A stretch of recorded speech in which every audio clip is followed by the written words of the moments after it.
Top of the morning, 8th grade. It's your favorite history teacher. It's me, Mr. Happy. I'm here at an undisclosed location, otherwise known as my house.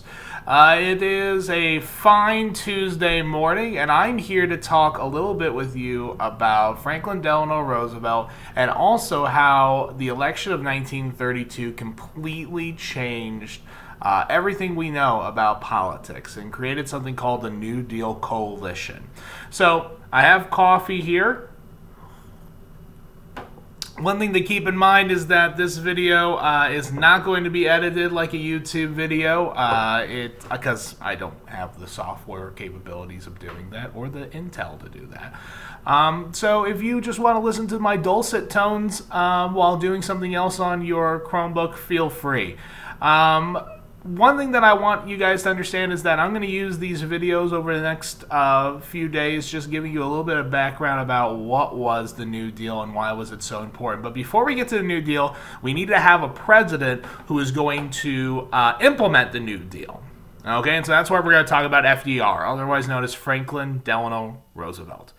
FDR was born into really political royalty. He was the fifth cousin.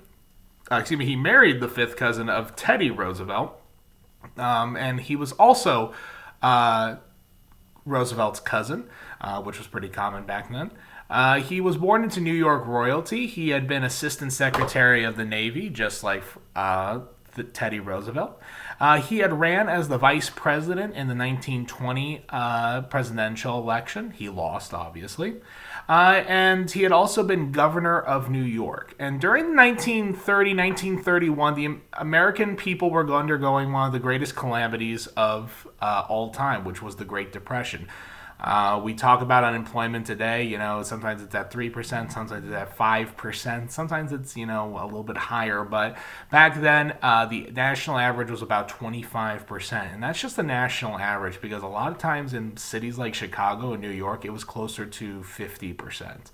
And it was actually highly disproportional to minorities as well. African Americans, for instance, were much more likely to lose their jobs during this. You had massive, massive problems, and the people wanted someone to blame. And so they, of course, blamed the president, who at the time in 1930, 1931 was a guy by the name Herbert Hoover, who was a Republican who had been elected because of his strong economic sense. Now, this is not to criticize President Hoover, but it's just one of those things that sometimes presidents are controlled by what happens to them in their time of office. And the Great Depression was one of the greatest calamities in American history.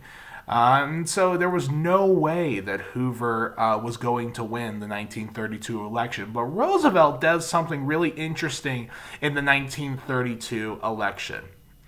So I want to go into something called a realigning election. What is a realigning election? Well, a realigning election, it literally is what it says. It realigns the American public. Realign as in the parties change. The political parties change. Our Constitution in our nation always makes it really advantageous to have two political parties. We really have never had three strong political parties at one time.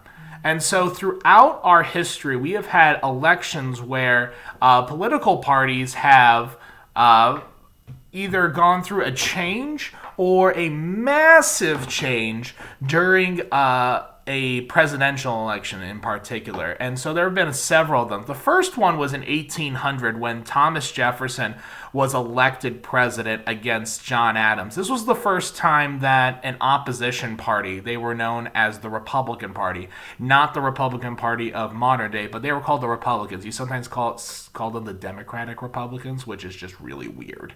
Another realigning election would have been, for instance, 1828 when Andrew Jackson was elected, and it was the first time that a Democrat, now this is the modern day Democrats, another one would be like 1860 when the South became the party of the Democrats and the North became the party of the Republicans.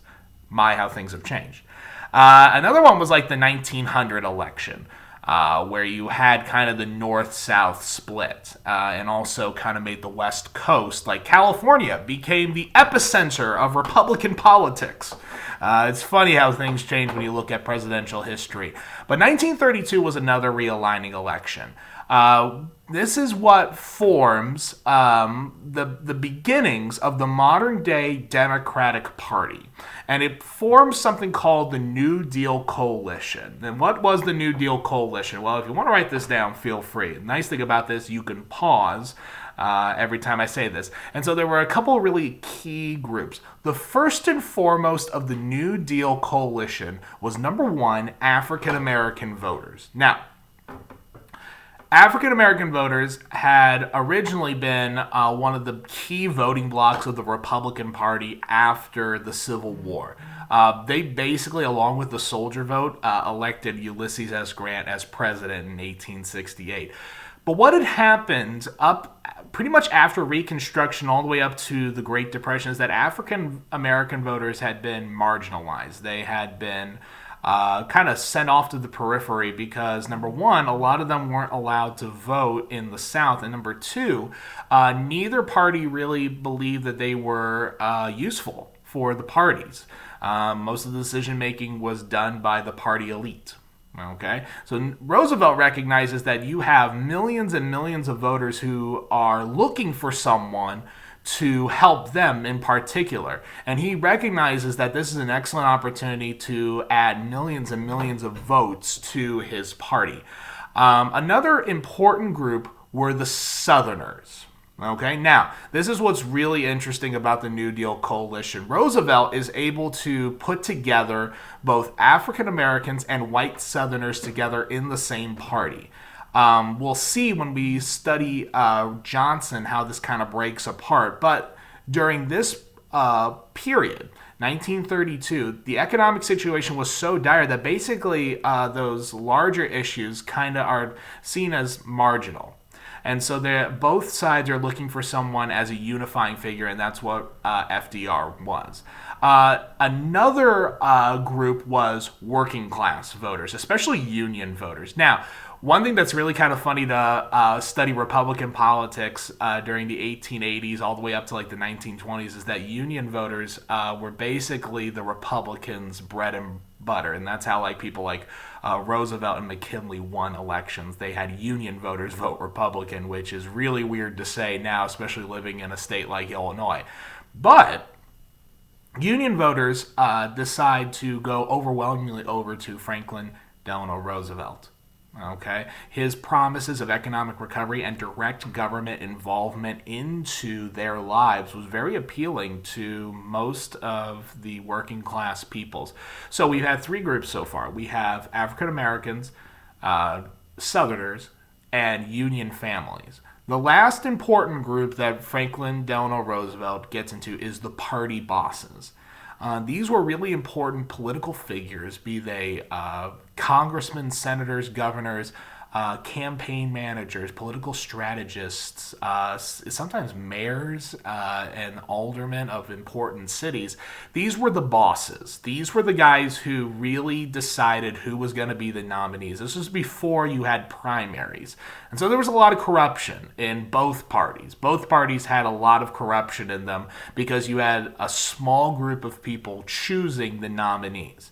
And so Roosevelt gets them on his side. Basically, he is seen as the best candidate to overturn the Republican power grip. Now remember, the Republicans had been in power since 1921. So for about 11 years, there's been no response from the Democrats. They've been basically a non-factor. And so this coalition together sweeps the electoral board, not just for the presidency, but the Democrats win huge majorities in both the House and Senate. And this is really key because Herbert Hoover had tried to do things during the Great Depression, but he didn't really have the political savvy or the congressional majorities to pass legislation that he wanted to. Now, with this New Deal coalition, you have both a president and a Congress that wants to have direct government involvement in Americans' lives.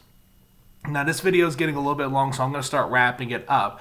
But one thing that's really important to take away for the New Deal coalition is just how sustaining it was for American politics. So, for instance, African American voters today are overwhelmingly Democratic.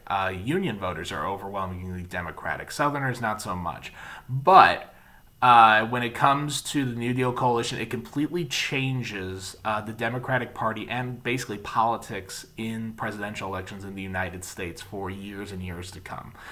So tomorrow we'll talk a little bit more about what was the New Deal and why was it so important. We'll also talk about alphabet soup.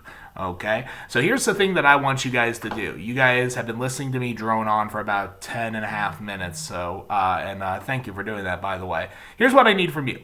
I want you to comment either on this video have your parents comment on my Facebook page, it's Mr. H on YouTube, or in our Google Classroom class. I want you guys to ask questions. If you have a question about something that we talked about, don't really ask questions about the New Deal, but if you have questions about the Great Depression or the New Deal coalition, go ahead and post them, and sometime this afternoon I will send out a little bit of a response video with all of your questions and answers. All right, I hope you guys have a great St. Patrick's Day.